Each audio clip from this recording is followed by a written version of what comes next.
Barrister कील साहब, अब से थोड़ी देर पहले जो दोनों सुप्रीम कोर्ट के जज साहिबान हैं, उनका इस्तीफा जरदारी साहब ने, प्रेसिडेंट ने मंजूर कर लिया है। सो ये जो दो जज साहिबान हैं वो बड़ा चार्जशीट करके गए हैं आपकी हुकूमत की इन तरमीम को। उन्होंने कहा जी कि आइन जो है अब वो दफन हो चुका है, अब ये खाली जो अदालतें हैं ये एक सेरेमोनियल सी चीज रह गई हैं। तो बड़ा ही एक डैमनिंग किस्म का उनकी चार्जशीट है दोनों के इस्तीफों में आपकी गवर्नमेंट और इस तरमीम के खिलाफ।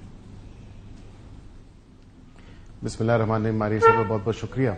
देखिए, बिल्कुल मैंने उनके इस्तीफे पढ़े हैं और उसका मुतालिया किया है। एक तो उनके इस्तीफे मंजूर हो चुके हैं, लेकिन उसके साथ साथ अपने इस्तीफों में जो वजूहात बयान की हैं मैं उनसे इत्तेफाक नहीं करता।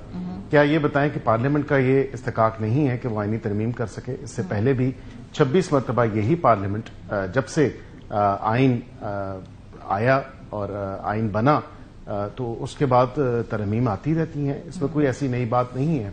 लेकिन ये जब देखा गया कि सुप्रीम कोर्ट जो उनकी एक्चुअल कॉन्स्टिट्यूशनल कॉलिंग थी, चाहे वो हाई कोर्ट में पहले आए, एलिवेशन हुई, उसके बाद फिर सुप्रीम कोर्ट आए, तो मेरे ख्याल से जो कॉन्स्टिट्यूशनल कॉलिंग है और जो ओथ लिया हुआ है कॉन्स्टिट्यूशन के ऊपर, आईने पाकिस्तान के ऊपर, उसमें तो यही है कि मैं अपने किसी भी जाती मफाद को या अपने पर्सनल इंटरेस्ट को मुकद्दम नहीं रखूंगा, उसको पीछे रखूंगा और उसको अपने काम में इंटरफेयर नहीं होने दूंगा।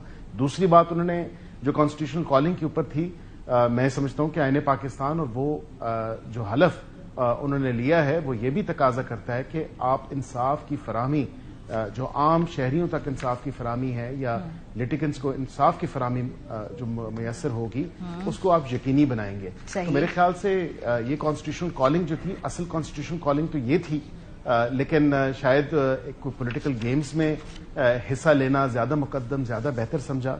और ये किसी से ढकी छुपी बात नहीं है। आप लीगल फ्रेटर्निटी सबसे अगर पूछें तो वो आपको ये बातें, आपको ये चीजें वाज़ेह तौर पे मिलेंगी और इसकी कई मिसालें मिलेंगी कि कब कब और किस किस टाइम पे सियासी मफादात को मुकद्दम रखा गया और उनको फिर परवान चढ़ाया गया और फिर गेम्स खेली गई, अपने ब्रदर जजेस के रास्ता रोका गया और अपने हलफ से इनहराफ करते हुए अपनी जात को, अपनी जो मफादात थे उनको आगे रखा गया और अदालत के कामों को इसी तरह चलाया गया। अच्छा।